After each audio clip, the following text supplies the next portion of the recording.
Moje meno je pirátka Katrín a práve teraz ste dostali možnosť sa zúčastniť prehliadky nášho krásneho ostrova.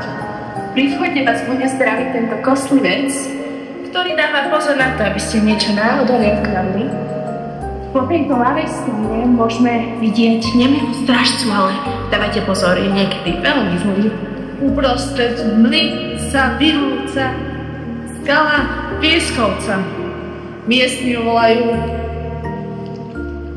Nemý strážca. Je to skala ošľahávaná vetrom a solou. A ja vás prevediem ďalej k kostolu. Ale to väčšinu ľudí nezaujíma.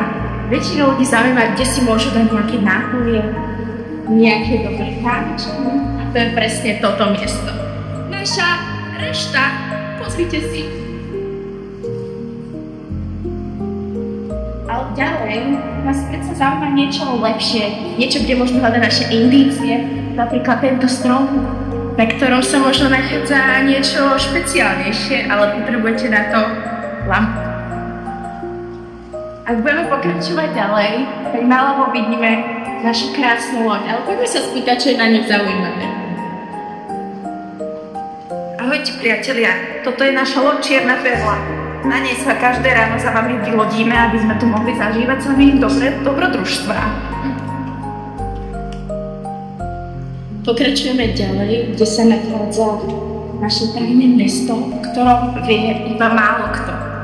Po tejto strane sa nachádza veľmi zvláštna miestnosť, o ktorej nám povie túto naša pirátka Ruža.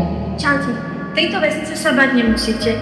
Tam sú poklady, ale keď nám ich ukradnete, dopadnete ako on.